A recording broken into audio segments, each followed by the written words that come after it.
स्वराज्य स्थापनेची प्रतिज्ञा। पुण्याच्या नैऋत्येला असलेले रायरेश्वराचे देवालय हे मोठे रमणीय स्थान होते। तेथे 1645 साली एक विलक्षण घटना घडली। शिवराय व आजूबाजूच्या खोऱ्यातील मावळे त्या ठिकाणी जमले होते।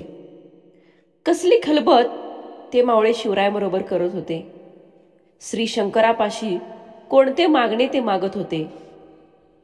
शिवराय वयाने अजून कितीतरी लहान होते, पण त्यांच्या मनाची भरारी मोठी होती। रायरेश्वराच्या देवालयात जमलेले सवंगडी यांना शिवराय कळकळीने म्हणाले, गड्यांनो, मी आज तुम्हाला माझ्या मनातील एक गोष्ट सांगणार आहे। आमचे वडील शहाजीराजे विजापूरचे सरदार आहेत। त्यांनीच आम्हाला इथल्या जहागिरीचा अधिकार दिला। सर्व कसे छान चालले आहे, पण गड्यांनो, मला यात मुळीच आनंद वाटत नाही। सुलतानाच्या वतनदारीवर आपण संतुष्ट राहावे का? दुसऱ्याच्या ओंजळीनेच आपण पाणी प्यावे का? आपल्या शेजारी असलेल्या परकीय राजवटीच्या युद्धामुळे आपलीच माणसे या युद्धात नाहक मरतात। कुटुंबेच्या कुटुंबे देशोधडीला लागतात। आपल्या मुलकाची धुळधाण होते आणि इतके सोसूनही आपल्या पदरी काय तर गुलामगिरी। आपण हे किती दिवस सहन करायचे? दुसऱ्यासाठी आपण किती काळ खपायचे? सांगा, तुम्हीच सांगा। वतनाच्या लोभाने आपण हे असे चालू द्यायचे का? शिवराय आवेशाने बोलत होते। त्यांचा चेहरा रागाने लाल झाला होता। बोलता बोलता ते थांबले। त्या तरुण सवंगड्याकडे पाहू लागले। रायरेश्वराच्या गाभाऱ्यात जमलेले ते तरुण मावळे शिवरायांच्या बोलण्याने थरारून गेले। नवीच दृष्टी त्यांना मिळाली। त्यांच्यापैकी एक जण म्हणाला, बोला बालराजे, बोला, आपला मनोदय सांगा आम्हाला। तुम्ही जे सांगाल ते करण्यासाठी आम्ही एका पायावर तयार आहोत। हो राजे, तुम्ही जे सांगाल ते आम्ही करू, आमचे प्राणही देऊ, ते सारे तेजस्वी तरुण एका आवाजात बोलले। मावळ्यांच्या या शब्दांनी शिवरायांना स्फुरण चढले। एकेकाकडे पाहत ते आनंदाने म्हणाले, गड्यांनो, आपला मार्ग ठरला। आपल्या ध्येयासाठी आपण सर्वांनी झटायचे, सर्वांनी खपायचे, सर्वांनी प्राण अर्पण करायलाही तयार व्हायचे। आपले हे ध्येय म्हणजे हिंदवी स्वराज्य, तुमचे, माझे, साऱ्यांचे स्वतंत्र राज्य स्थापन करायचे। परक्यांची गुलामी आता नको। उठा, या रायरेश्वराला साक्ष ठेवून आपण प्रतिज्ञा करू। स्वराज्य स्थापनेसाठी आता आम्ही आमचे सर्व वाहणार।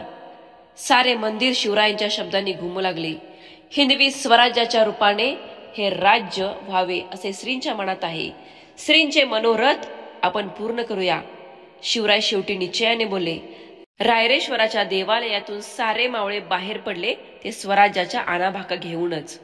शिवरायांचे मन उचंबळून आले। ते पुण्यास येताच तडक लाल महालात मातोश्रींकडे गेले। घडलेला प्रसंग त्यांनी जिजाबाईंना सांगितला। त्या माऊलीला धन्य धन्य वाटले। आपण जे मनी धरले ते बालराजे पूर्ण करणार अशी आशा, असा विश्वास त्यांना वाटू लागला। शिवराय आपल्या नव्या उद्योगाला लागले। मावळ्यांना घेऊन ते तलवारीचे हात करू लागले। घोडदौड करावी, डोंगरातील आडमार्ग शोधावे, खिंडी, घाट, चोरवाटा निरखाव्या, असा त्यांचा नित्यक्रम सुरू झाला। शिवरायांनी मावळ्यांची अंतःकरणे जिंकून घेतली। तरुण मावळे शिवरायांसाठी वेडे झाले। शिवरायांसाठी जागायचे, शिवरायांसाठीच मरायचे, असे ते मानू लागले। आता शिवरायांच्या हालचालींना उधाण आले। समुद्राला भरती यावी तसे शिवरायांनी पुण्याभोवतीचे सर्व कोट किल्ले आपल्या सवंगड्यांसह बारीक नजरेने निहाळले। चोरवाटा, भुयारे, तळघरे, दारुगोळा, हत्यारे आणि शत्रूंच्या फौजांची ठाणी यांची खडानखडा माहिती मिळवली। 12 मावळात काही देशमुख मंडळी आपापली वतने सांभाळत बसली होती। ते आपापसात भांडत। त्यांना शिवरायांनी समजावले। ही सर्व मंडळी शिवरायांचा शब्द मानू लागली। मावळात स्वराज्याची घोडदौड सुरू झाली। शिवरायांच्या नावाने जहागिरीचा कारभार सुरू झाला होता। शहाजीराजांनी शिवरायांची स्वतंत्र राजमुद्रा तयार केली होती।